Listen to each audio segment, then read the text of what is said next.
I never understood why other software developers couldn't reproduce what I could do with our Hyperlambda generator until I started reading the prompts and realized the problem.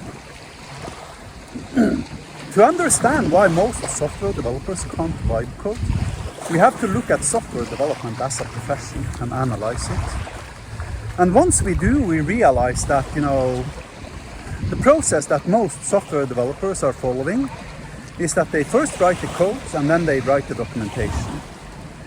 And when they're done with the code, typically that implies they have a working product, so they don't give a shit about the documentation. So they don't care, so they never write the documentation. Now, when you're creating software using traditional means, that is a perfectly legitimate process. You don't have any documentation, of course, but as long as you get working code, most CTOs don't really give a shit, right? However, this implies that most software developers can't write documentation. And since the process is reversed when you're using AI to assist you in coding, that means no software developers knows how to correctly prompt the AI to produce the results they are looking for. Because they're simply not good enough at writing documentation. So their ability to instruct the LLM using prompts becomes so weak that the LLM produces random garbage to the user. This is not the LLM's fault.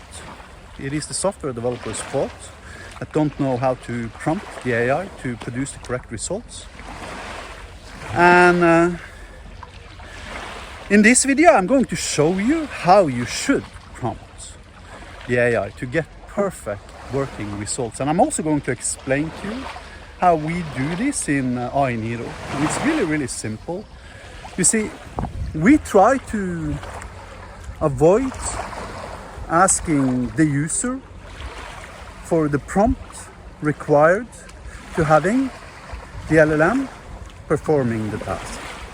Instead, we have created these high-level abstractions called AI workflows. I'm going to show you a couple of them in this video. And these AI workflows gives hints to the LLM about how to solve a specific task.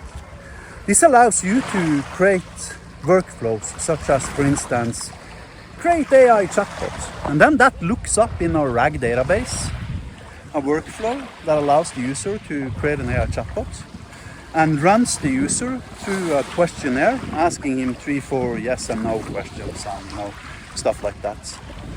At which point the LLM itself knows what prompt to use. So the prompts in the workflows becomes kind of like templates. And this just completely eliminates AI hallucinations entirely. However, you can't really do this in a traditional programming language because there are too many hows in it. I mean, simply opening up a database connection and selecting items in C#, for instance, there's 10,000 different ways to accomplish that. Do you want to use Entity Framework? Do you want to use Dapper? Do you want to use raw ADO and inject the SQL directly into the C# code? Etc., etc. There's a million ways to accomplish that, right? In Magic, there's only one way to accomplish it. There's only one way. So the LLM cannot do anything wrong, right? Because of that, Hyperlambda is a declarative programming language. Right, so this results in that there's only one possible way to your goal instead of 100, the way it is with C#. And the combinations of these workflows, the RAG training database that allows the user to look up these workflows on demand, and my ability to create and write workflows that correctly triggers the Hyperlambda generator producing the correct code. In its combination, becomes basically, for all practical concerns,